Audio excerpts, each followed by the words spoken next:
Student, एक बार फिर से आपका ओके बायोलॉजी में स्वागत है। इस क्लास में हम पढ़ेंगे धनात्मक की वो या जिसको अपन लाभदायक पारस्परिक क्रियाएं कहते हैं उनके बारे में। तो इससे पिछले वाले क्लास में हमने जो पारस्परिक क्रियाएं होती है उनके बारे में पढ़ा था और उनके जो प्रकार हैं और उनके जो उदाहरण है उसके बारे में पढ़ा है। तो इस वीडियो के साथ ही हम उन पारस्परिक क्रियाओं को डिटेल से उदाहरण के साथ पढ़ने वाले हैं। तो फर्स्ट अपन पढ़ेंगे धनात्मक या जो लाभदायक पारस्परिक क्रियाएं हैं उनके बारे में। तो उसमें सबसे फर्स्ट अपन पढ़ेंगे सहोपकारिता, जिसको म्यूचुअलिज्म भी कहते हैं।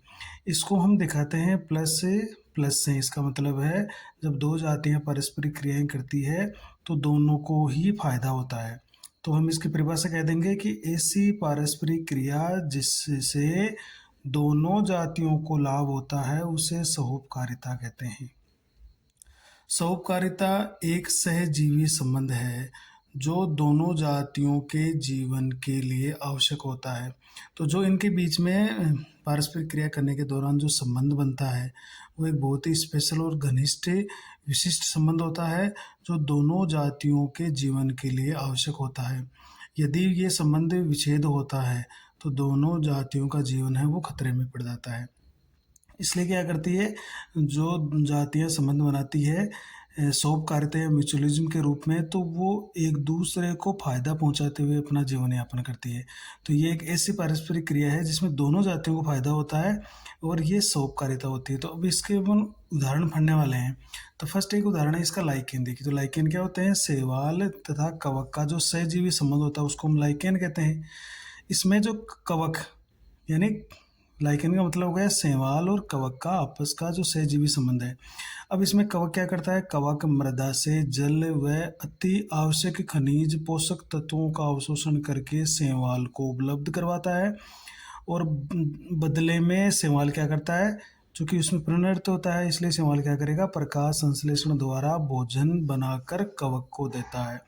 तो कवक तो शैवाल से भोजन प्राप्त कर रहा है और शैवाल को भोजन बनाने के लिए खनिज तत्व और जल की आवश्यकता होती है, तो वो उसको उपलब्ध करवा रहा है कवक। तो दोनों एक दूसरे को लाभ पहुंचाते हुए एक सहजीवी संबंध के रूप में जीवन यापन करते हैं और ये शैवाल और कवक का संबंध होता है लाइकेन। दूसरा है देखिए कवकमूल, जिसको अपन माइकोराइजा भी कहते हैं। तो ये माइकोराइजा ये कवकमूल क्या होता है, इसको नाम से स्पष्ट है, कवक और मूल के बीच में एक संबंध होता है।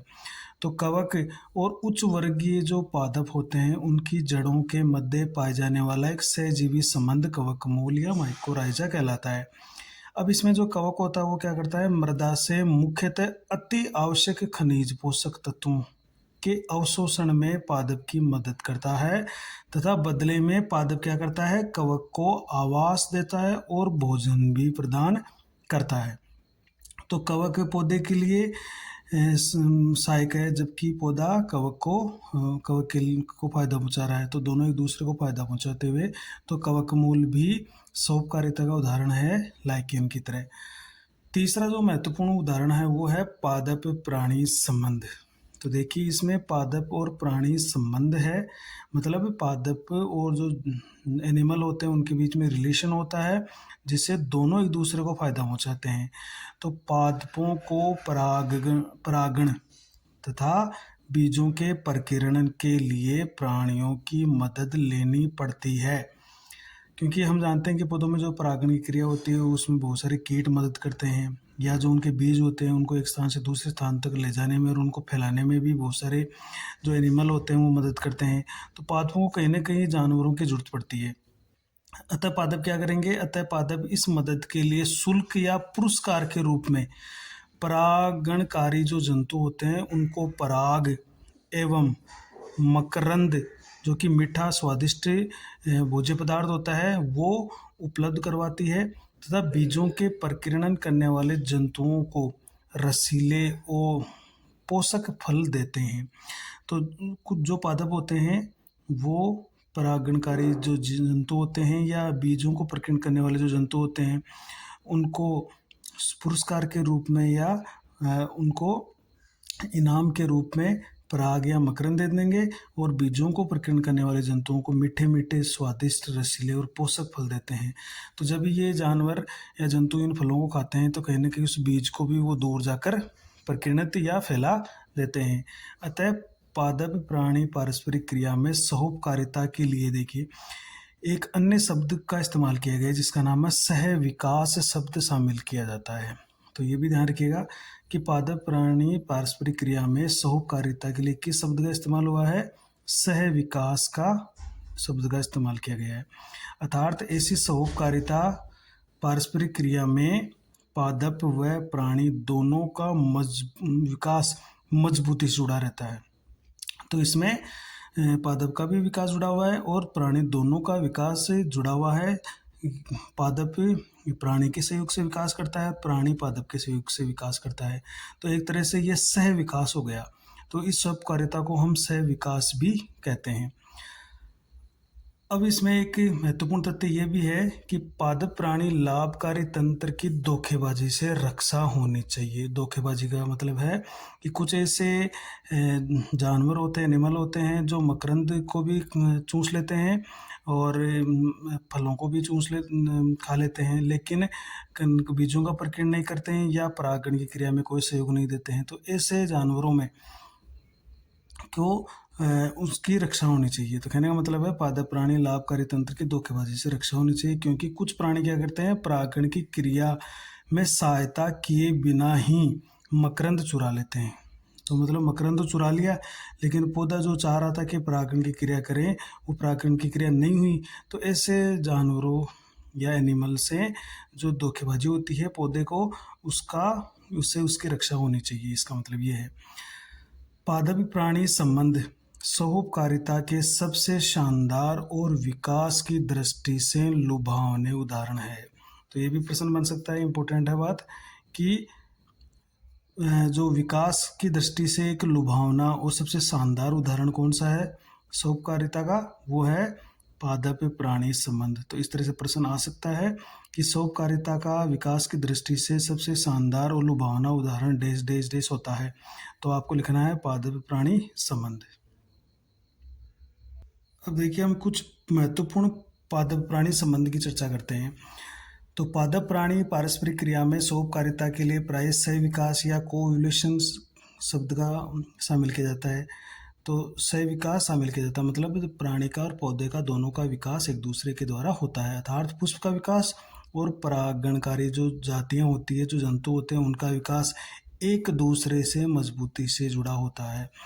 तो यहाँ पर यह प्रश्न भी बन सकता है कि सहोपकारिता के लिए सह विकास शब्द का इस्तेमाल क्यों किया जाता है। तो आपको बताना है कि सह विकास शब्द का इस्तेमाल इसलिए किया जाता है क्योंकि सहोपकारिता में पादप और प्राणी दोनों का विकास जुड़ा हुआ है।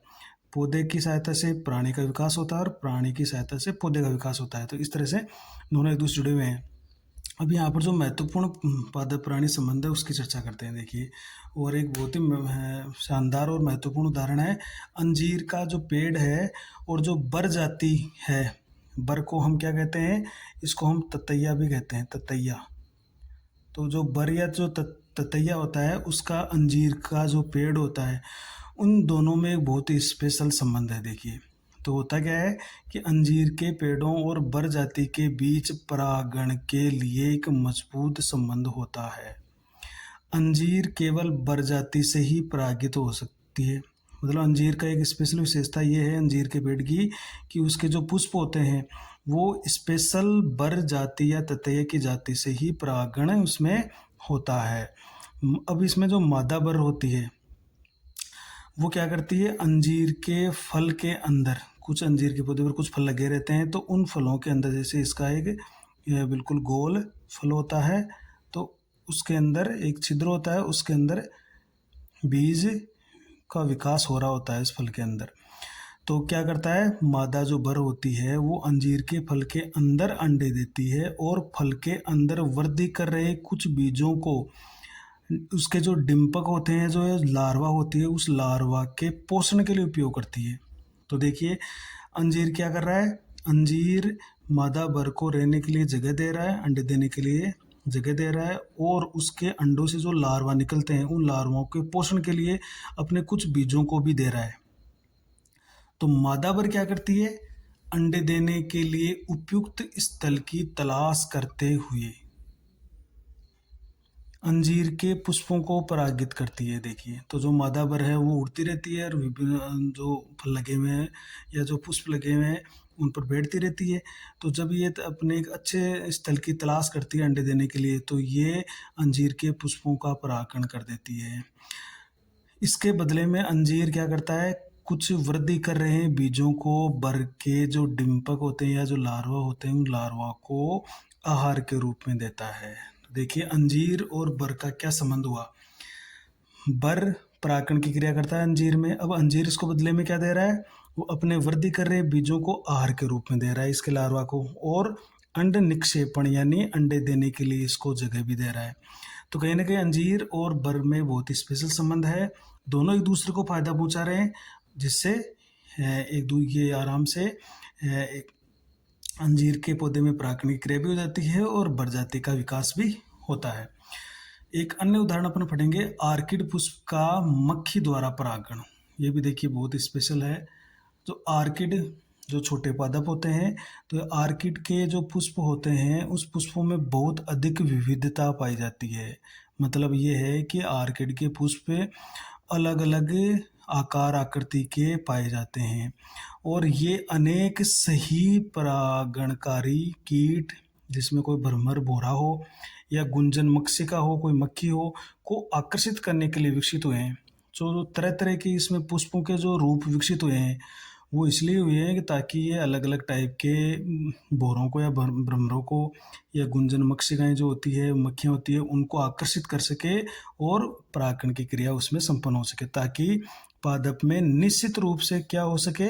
परागण की क्रिया हो जाए। अब इसका एक स्पेशल उदाहरण पढ़ते हैं अपन। देखिए कि ओफ्रिस नामक एक भूमध्य सागरीय ओफ्रिस नामक भूमध्य सागरीय ये ओफ्रिस की इनका जो आर्किड पौधे होते हैं इनका एक बड़ा एक समूह है। तो ओफ्रिस इस समूह के जितने भी आर्किड है वो भूमध्य सागरीय, जिसको मेडिटेरेनियन भी कहते हैं, आर्किड मक्खी या मक्षिका से परागण कराने के लिए लैंगिक कपट या धोखेबाजी, लैंगिक कपट या लैंगिक धोखेबाजी यानी सेक्सुअल डिसिट का सहारा लेता है। इसका मतलब क्या हुआ? देखिए, मतलब ये जो ओप्रिस नाम के जितने भी आर्किड होते हैं ये किसी मक्खी को या मक्षिका को आकर्षित कराने के लिए या उससे परागण कराने के लिए इसका जो पुष्प होता है एक स्पेशल डिजाइन का होता है और वो होता है जैसे कोई मादा मक्खी हो। तो इस आर्किड का पुष्प आकार आकृति रंग में मादा मक्षिका से मिलता जुलता होता है। अब क्या करती है, जो नर मक्षिका आती है वो इसके पुष्प को मादा मक्षिका समझकर इसकी ओर आकर्षित होता है। तो इसका जो पुष्प है वो मादा मक्षिका या मादा मक्खी की आकृति या डिजाइन का होता है। तो जो नर मक्षिका होती है ये उस पुष्प को मादा मक्खी समझ लेती है और ये नर मक्षिका उसके साथ फिर मैथुन क्रिया करती है। तो जो नर होता है वो उस मादा पुष्प की जी आकृति का जो पुष्प है उसकी ओर आकर्षित होकर उस पुष्प के साथ कूट मैथुन या छंदम मैथुन करता है, जिसके कारण पुष्प के परागण, क्योंकि नर क्या समझ रहा है, जैसे ये एक उदाहरण अपन चित्र, ये एक आर्किड का पुष्प है। देखिए, तो ये ऐसी इसकी संरचना ऐसी लग रही है जैसे कोई मक्खी हो। तो नर मक्खी इसको समझती है कि ये मादा मक्खी बैठी हुई है, जबकि ये है आर्किड का पुष्प। तो जो नर मक्खी होती है इसके साथ मैथुन क्रिया करती है। तो जो इस मैथुन को अपन बोलते हैं कूट मैथुन या छंदम मैथुन। तो इस मैथुन के चक्कर में क्या होता है, पुष्प के परागण जड़कर मक्षिका के शरीर पर लग जाते हैं या चिपक जाते हैं। जब ये नर मक्षिका दूसरे पुष्प से कूट मैथुन करता है, अब ये वो नर मक्खी है वो उड़कर किसी दूसरे पुष्प पर बैठेगी, तो उसके शरीर पर जो चिपके हुए परागण है वो उस पुष्प पर जाकर लग जाते हैं, जिससे क्या होता है, पुष्प परागित हो जाता है। परागण की सफलता के लिए आर्किड पुष्प अपनी पंखुड़ी, देखिए, को मादा मक्षिका के समान बनाए रखते हैं। तो जो इनका पंखुड़ी है, इसका जो दल है वो बिल्कुल ऐसा होता है जैसे कोई मादा मक्षिका हो। तो आर्किड स्पेशल डिजाइन होती है इसके पुष्प की, जैसे कोई मादा मक्खी हो तो जो नर मक्खी आकर्षित होकर आती है उसके साथ कोट मैथुन करती है और फिर उसका परागण होता है। तो देखिए स्पेशल क्या नेचर है इसका, एक स्पेशल डिजाइन नेचर ने बनाई है इसकी, ताकि इसका परागण सफलतापूर्वक हो सके। इसकी क्रियाविधि को अपन बोल रहे हैं लैंगिक कपट और लैंगिक धोखेबाजी, क्योंकि ये एक नर मक्षिका के साथ एक लैंगिक धोखेबाजी है और ये इसलिए विकसित हुई है ताकि ये परागण कर सके। अगले वीडियो में हम अगली जो पारस्परिक क्रिया होगी उसके बारे में चर्चा करेंगे। Thank you.